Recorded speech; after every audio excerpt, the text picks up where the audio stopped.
Hello and welcome to the FatBoss Guide to Protectors of the Endless 10-man heroic in the Terrace of the Endless Springs. Hello, and this encounter is actually pretty difficult. It's fairly difficult, yeah. Yeah, and we're not going to talk about the elite version. This is just for the normal version. We might do an elite version guide at some point in the future, but yeah, this is just for the normal heroic kill. Yeah. And if you haven't seen the normal mode guide for this encounter, please do click up on the annotations on your screen now. A lot of the mechanics we're not going to go over. They're all the same, so just go watch our normal guide and that'll familiarise yourself with the fight. Now for this fight you want to have one tank, two healers, and well, a mixture of DPS, range DPS being really quite a lot better, and mainly reliable interrupters is really important because you need to interrupt Asani throughout the whole bloody fight, because it's a massive pain in the arse. It does so much damage. And also you want a reliable single target slower as well, such as a Shadow Priest or an Arcane Mage, because you need to slow some adds, which are sort of the new thing within this encounter on Heroic. Now the kill order for this, you want to kill Kawalan first, then Regale, then Asani, and that's the general order of sort of normal mode Heroic. So that's what you want to do, and like we said, there are adds in this fight. Now the adds, they don't really do any damage to you, they don't do anything. All they'll do is spawn like near Laishi's sort of platform area, and they'll start running down towards the bosses, and if they reach the bosses, they'll buff them for a 10% damage increase. However, if the stack reaches 5, then the bosses will explode and just rape everybody. Yeah, it's an insta-kill. Yeah, if it goes to 5 stacks, it's a wipe. That can't happen. So you need to kill the adds before they reach the boss. However, when the adds die, they'll apply a debuff to the 2 nearest players that increases their damage by 10%, which is good. Yeah. That's very, very good. However, if that stack reaches 10, that player will then explode, dealing a load of damage to the raid. The explosion isn't as bad as the explosion from the bosses. It won't wipe you, but it's an incredible amount of damage, and obviously you've just lost all your stacks as well then, which is bad because you need to have quite a lot of DPS, and that buff essentially is what gets you the kill on the boss. So for you to keep those stacks, you need to have sort of a rotation system, and there's lots of different ways of doing this rotation system, and in the footage you're watching right now they actually do a rotation system where they get their DPS lots of high stacks at the start and then they keep buffing them very, very slowly. However, we're going to share the one that we used personally, and we prefer this one, and we recommend that you use this for your first kill. Yeah. So first off in your raid, what you want to do is split the raid into 5 different little subgroups. They want to be numbered 1, 2, 3, 4 and 5. Now the first group and second group, they want to be your very highest DPS. Then the third and fourth might be, I don't know, like your DPSs and like the shit DPS and a healer. And then the last group will be a tank and a healer. Now once you've decided on your groups, then you've got to start stacking, of course, the debuff. And the way you do this is, of course, if it's group 1's turn, they'll run over towards the ad. Make sure they're the 2 closest players when it does die, and then of course when it's their turn to switch out for another group to rotate out, then they'll leave and that next group will go. So group 2 would go ahead, and this is the order that you're going to do it in, and we're going to use a graph, a little table, and it's lovely. It's a lovely table. You love the table. So in the first set of rotation, you want to get group 1 to take 3 stacks. So they'll go over, let the ad die on them 3 times, and then switch out, and then group 2 will go over and then they'll also get 3 stacks. Group 3 will go over and get 2 stacks, and same with group 4. Group 5 will do fuck all. Group 5 does like nothing for ages. That's why it's got like a tank and a healer in it. Then on the second rotation, you want your first group to take 2, your second group to take 2, then your third group and your fourth group to take 3 each. This means that everyone should be on 5 stacks. Then for the next 2 rotations, you'll get each group to take 2 stacks, apart from group 5. So of course you'll have 1 round of everyone taking 2 stacks, so group 1, group 2, group 3, group 4, and then go back to group 1 again. And then that way, everyone would end up on 9 stacks. Now, group 5 at this point has done absolutely nothing. They have 0 stacks on them. Really, you're at this point in the fight, you will be on the last boss. You'll be on Asani, and you'll just be nuking the shit out of Asani at this point. And if you're not on Asani at this point, then you've wiped. Yeah, pretty much. So now that everyone has 9 stacks apart from group 5, you just get group 5 to take 9 stacks. And if group 5 get 9 stacks and the boss isn't dead yet, you need to get rid of your shit DPS. Really, there's nothing more to say about it, because you'll hit berserk at that point as well. So that's the rotation you want to do it in. As Loz said, there is so many different ways that you can do this rotation. As shown, like, you can get 6 stacks on 2 DPS at the beginning and then top them up every now and then, or you can there's hundreds of different ways of just rotating this stack around, but this one makes it so everyone in the last phase is going to have a lot of damage, and the damage gets up consistently higher within the whole raid sort of thing, and it's just quite a nice easy one to do as well. So once you've developed your stack rotation and you've worked out who's going in when, what you want to do on the initial pull is pull all the bosses onto one single spot, and everyone should stack directly underneath the bosses as well. Unless you're the people on ad duty, you should make sure that you're close enough to the ads so you're getting the stacks rather than anyone else, and that should continue throughout the whole fight.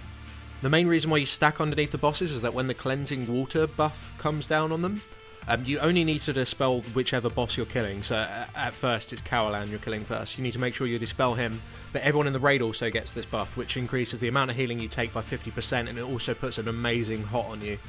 So getting this buff is really important, because Carolan throughout this phase would be doing Touch of Shah, which is like a pretty nasty dot. But as soon as he dies, then that dot will go away and your healers can start breathing again. But this start is probably the hardest for the healers. Maybe the last phase, but we'll get to that when we get to that. When the lightning prism comes in, it's important that those 2 people who get targeted to move out, because obviously you don't want to AoE on the raid. However, you can actually dispel it before it ticks if you're quick enough. However, your healers are mid-cast and stuff like that, it's not really that reliable. And if it is on a healer, then, you know, only one person can dispel it, unless you want to use your Shadow Priest Mass Dispel or anything like that. We just advise that the healer communicate and say which one they're dispelling. It's also very important that when you are out of the group and you're taking these ads, to make sure that you get the stacks, that you let your healers know, well, you try and get in range of the healers, so if the lightning prism debuff does come in, you're not stunned out of range of the healers, so they've got to run over to you to dispel you, and it hits really hard as well as all the other damage going on in the fight. So yeah, really do try and make sure you're in range of your healers, or have something yourself that can break it. Now Regale throughout the fight will just spam his lightning bolt like he does. However, he's not really that important to interrupt. The lightning bolt will only ever hit your tank, providing he has threat. So the only thing you really need to worry about interrupting is Asani's water bolt. And this does a lot of damage, and because you're stacked up, if you do miss the interrupt on the water bolt, then a lot of splash damage is going to go around. And if you do miss a few, it doesn't really matter that much. However, interrupting them will you know, help your healers out a lot, and it's something that really does need to be done. What you can do is set a rotation of players to do it, and you will need at least 3 people to do it. However, we don't really recommend doing a rotation, because obviously different classes have different cooldowns on their interrupts, making it pretty difficult to actually set up a proper rotation. So what we recommend is that you just communicate who's interrupting when, which means you're going to hear a lot of "I'm interrupting now, I'm interrupting next" throughout the whole fight on your voice comm, whatever you use. But it is probably the best way of doing it. Yeah, especially because people are going in and out, and they might not be in range to do interrupt the boss if they're going to go get their ads and stuff like that, or they might be very busy killing something else and they can't really spare the time to interrupt it. So it's very good just to do it on the fly, and that way it's probably just better for the whole group. So just to wrap up at the start, you want to be killing Carolan, you want to be making sure that you're doing your ad rotation, you want to make sure that you're interrupting the Asani water bolt, you want to make sure you're stacked underneath the boss, you want to make sure that you're dispelling the healing buff on the boss as well as receiving it yourself, you want to make sure that you move out if you have lightning prism, and that's it, just nuke down Carolan. As soon as he dies, Regale will now start casting lightning storm, and during these storms the ads still need to die and the correct people still need to be near enough to receive the debuffs. You need to make sure that the people who are getting the ads move together, because you will have to sometimes move away from the ad because of the lightning storm. The ad might be in the lightning storm, who knows, these situations do happen, which means that the rest of the raid might need to move away a little bit more than what they usually would, and instead of running like towards Lai Shi's room, you want to be moving towards, say, the stairs where you just near the entrance, or towards the sides, just so you don't get close to the Zad.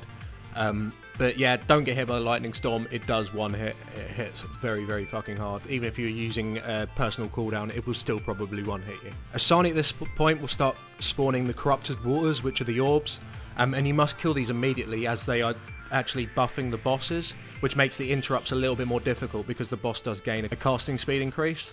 You want to make sure that you kill the orb, and once the orb dies, then you obviously get the buff that you'd get on the normal difficulty anyway. And it's important, if you are collecting the stacks from the ads, you should also try position yourself so you can also receive the buff from the orb when it dies, just for that extra DPS. It does help out a lot.